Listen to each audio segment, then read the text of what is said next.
doing this. Really appreciate it.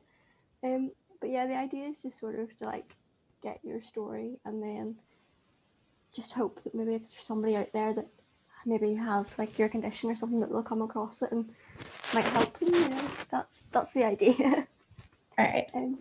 So yeah, how are you? Are you good? I'm good. Yeah, you? Yeah, we're all good here too.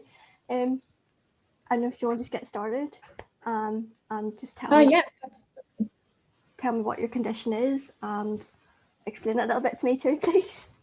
All right. So, I've just written some stuff down here. So I have had an atrioventricular septal defect. So that's been repaired. So basically, it's where there was a hole and like the red and blue blood mixed together. Yeah. And then I also had a mitral valve repair. So my mitral valve was basically shredded. Oh, jeepers. And that's pretty much it. That's that's the only two defects that I have. See, I have pulmonary atresia, so that's like the pulmonary artery. Basically, to put it easily, just didn't really like form right. So I only have like the left side of my heart. The right sort of doesn't really do anything. It's quite non-existent. How did you find out about your heart condition? Like, was it before you were born or after? So it was about 5.5 months after I was born. That's really wild. So yeah. So the hospital that I was born at I don't even know really what happened. I think they knew about it, but they didn't tell my parents about it. And then Okay. Yeah. And then I think, so obviously there was stuff that was starting to go wrong with me. Yeah, same here. So my parents took me to the doctor and they told me to like basically go to the hospital like right away. Yeah. So yeah. And that's about when they found out. Yeah, it was a mad rush. That was like me. Mm-hmm. I was 6 weeks and my mum had like continue went to the doctor. No, she's fine. Yeah, that's what happened with me too. Obviously was not fine. And when I was 6 weeks, they went in and then somebody was finally like, yeah, you need to go straight to A&E. So yeah, it was very, very close call. So I'm assuming like me as well, you've had surgeries? A few? Yes. I've had one. You've had one? Oh, okay. I've had 3. But basically what this is mainly about as well is like not just your condition and stuff, but like how have you adapted? Like how is your life with it, especially like growing up and stuff? Like how has it differed? I would say maybe growing up was a little bit different because it was so early, because I was like only 6 months old. Yeah. There wasn't really anything that I was doing anyway at that point, no. So it wasn't like it was any different. Yeah, I feel like maybe I've had trouble like physically, like my development was kind of like delayed physically when I was like younger. Mm-hmm. I don't know, like I do have a series of learning disabilities as well. Okay. I don't really know if that's because of the CHD or just because it was going to happen anyway. Yeah. I don't know. I don't think it didn't really like affect me until sort of like high school, and then when your like school's longer and everything, I felt like hit by it. And like I come home now every day from school and I'm done. Like that's like me. Have you ever like instances of that happening to you? Like exhaustion or like being tired, you mean? Yeah. Kind of. I feel like sometimes. Yeah. Especially with like exercise, but I don't know if that's just because of like the exercise tiring or like, you know what I mean. Well, the exercise thing, I like barely do any exercise because it just tires me out so quickly. Yeah. Yes. So I was messaging you about this. You're in the middle of transitioning, if I'm correct. So you've left the hospital that you've been at forever, basically. Yeah. That's all. I hated like leaving the children's hospital because you know everyone. Yeah. Yeah, you know all the nurses and stuff, so it was a wee bit sad, nearly going. Yeah.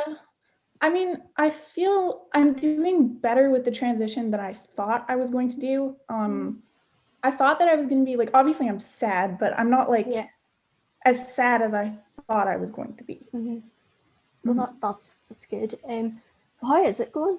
Just have you had like your first consultation or? Not yet.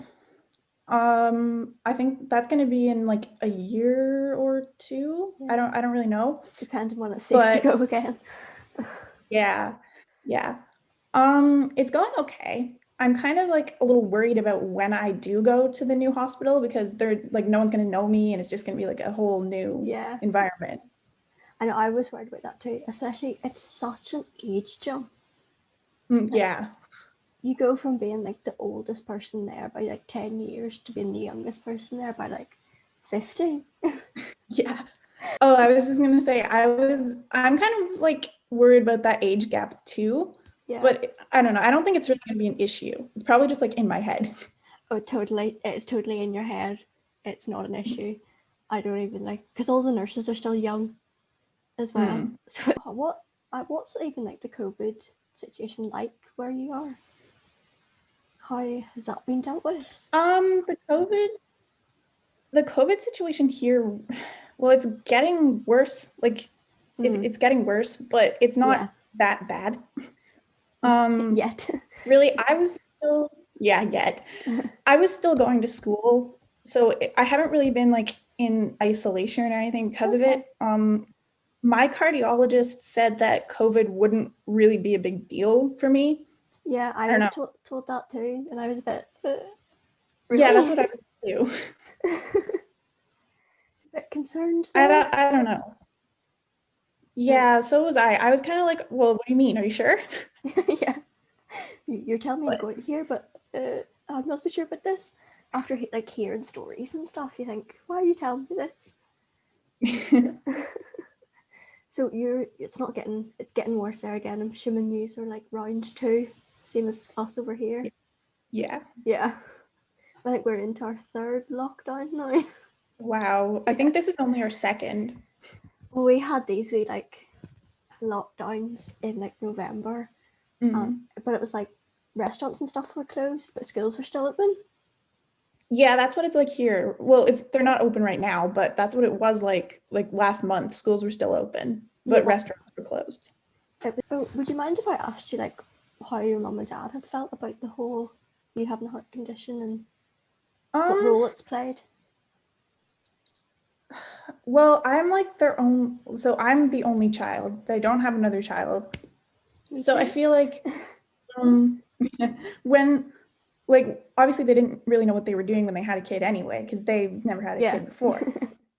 Yeah. So and then like to throw the heart condition on top of it, I feel like they would probably be very scared maybe and overwhelmed, I would say. Yeah, it's a lot in your first few weeks of life or months of life. So it is. Yeah. Definitely. No, my mum and dad were the same. I'm an only child too. I think that's why they didn't, like, the doctors didn't accept it at first, nearly. Because they just thought, oh, this is just this new mom freaking out. Yeah. But really, it was not at all. With the medications, like I haven't, because mine happened so early and it was like dealt with really early. I only had to take medication when I was like really young. So people have never really like said like, oh, why are you taking medication? Because I was a baby. So yeah. No, I still take, like, I've always had to take stuff as soon as I found out, and I still take it now. And most people are fine with it. So you've grown up with it, and you said that you've had like exercising and stuff. You take quite a toll on you. So is there any advice you would have for any like other kids or families that have just found out about it? I don't know what just found out, but I would say probably if you're young and you have CHD, I would say to learn about your defect, maybe like while you're still in like pediatrics, because I didn't do that. And I'm only starting to really learn about what happened now. Yeah. Because I'm transitioning. So normally my parents would just be like, oh yeah, this happened and this is what needs to be done. But now that's going to be my responsibility. So I would say start learning about it early, because now I'm kind of like scrambling to like learn everything and like know what to do and say. Yeah. No, that's a really good point. It is a lot to like take in, especially as a child. Yeah. That is a really good piece of advice. I really do like that. research early so that you know what's going on.